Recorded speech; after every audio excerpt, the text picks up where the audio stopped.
Hi and welcome. Previously, I spoke about belief and what an important ingredient it is when it comes to you achieving your goals.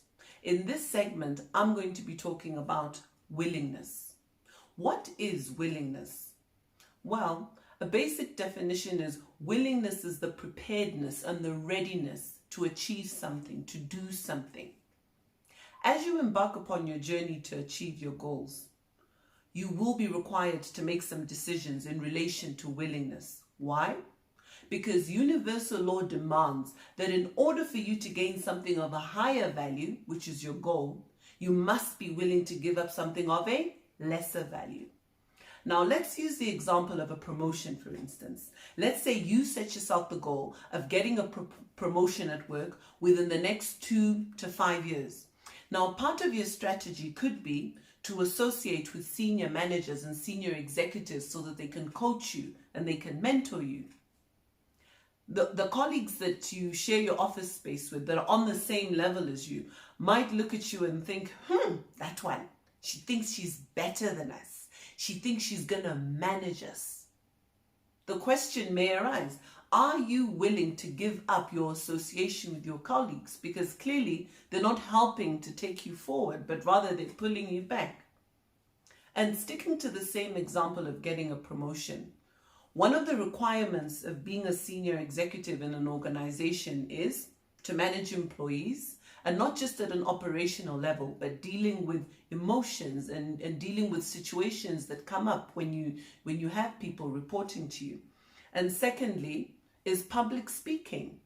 So let's say you're not inclined to managing and having emotional conversations, or you're not inclined to speak in public because it's just the way you are, you might say to yourself.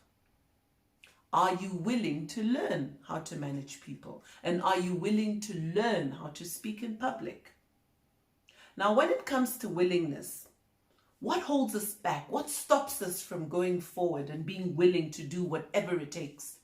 Well, there's many factors, but a rather prominent one, if I can put it like that, is fear. Fear of failure, fear of rejection, fear of not knowing enough. Now, what do you do when you're faced with fear?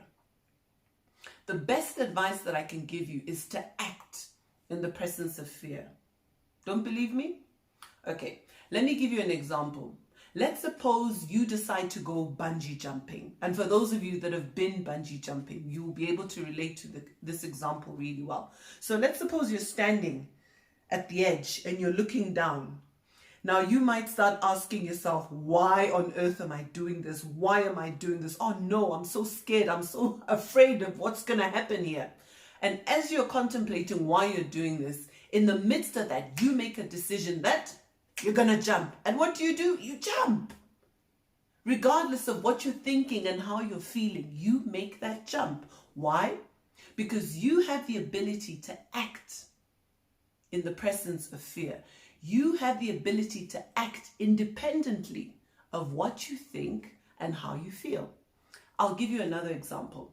Let's suppose it's winter and you're snuggled up, nice and warm in the blankets.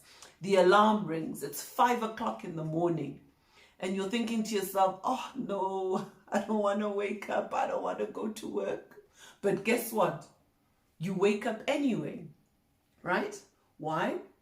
Because your goal, which is to get to work, and amongst many reasons to earn a salary, is higher than the desire to sleep. So even though you're not thinking and feeling like going to work, you will get up and do it anyway. So the same principle applies to you overcoming fear and acting in the presence of fear. In closing, I'd like to share a powerful quote from Lisa Nichols, who is a globally renowned inspirational and transformational speaker. And she says, are you willing to disrupt any form of what you know? Are you willing to become someone you've never been before? Are you willing to do the things you don't want to do, to say the things you don't want to say, so that you can become the man, the woman you've always known yourself to be? Are you willing? Until next time, it's goodbye.